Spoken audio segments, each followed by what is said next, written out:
نبی کے نواسے کا خون بہایا گیا، ہم کچھ نہ کر سکے،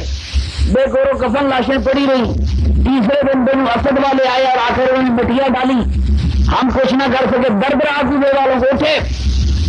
اور اب دیکھے جب غیرت اٹھی، جب میرے مجتمع کے غلاموں کو ہوش آیا کہ کیا ہو گیا، پھر لوگوں نے یہ سوچا بھی نہیں تھا، لوگ تصور بھی نہیں کر سکتے تھے کہ کوئی دنیا کا جرنیل نبی کے نواسے کو بھی شہید کر سکتا، اٹھے اس لیے نہیں،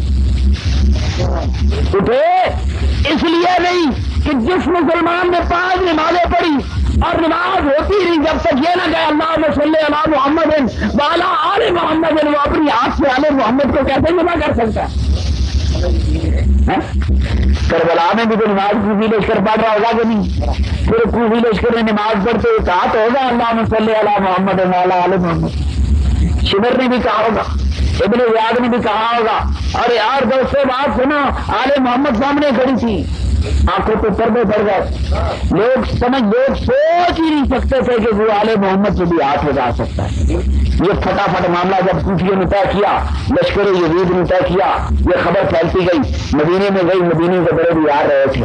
مدینہ کے لوگوں نے یزید کی بیعت توڑ دی، تبھی یزید نے مدینے پہ حملہ کیا، مکہ بھی ان کے دادے کا گھر تھا، مکے میں اطلاع گئی، مکے کے بڑے دیوار رہے تھے، مکہ کے لوگوں نے یزید کی بیعت توڑ دی، یہ نہیں کہ وہ حامی نہیں تھا۔ پھر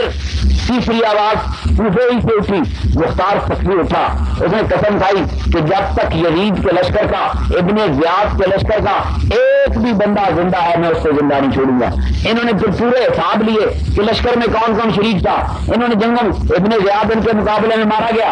ایک ایک بندہ چن کے ایک بندہ جو تھا ان میں سارے کے سارے خاص دنیا کو گلی نہیں جاتی تھی، لوگوں میں دہشت تاری ہوتی جب چیخے مارتا تھا، وہ پاگل کتے کی طرح بھاگتا ہوا انسان جب کتے کی طرح دوڑ کر گلیوں سے گزرتا، اس کو زندہ چھوڑ دیا گیا تو دنیا شمر کو دیکھتی رہے، ان قتل کرن کی لوڑ نہیں، دنیا شمر کو دیکھتی رہے، میرے آقا حسین کے غصہ ہوگا، دنیا میں انجام کیا ہوا، عاقبت میں تو انجام ہونے نہیں۔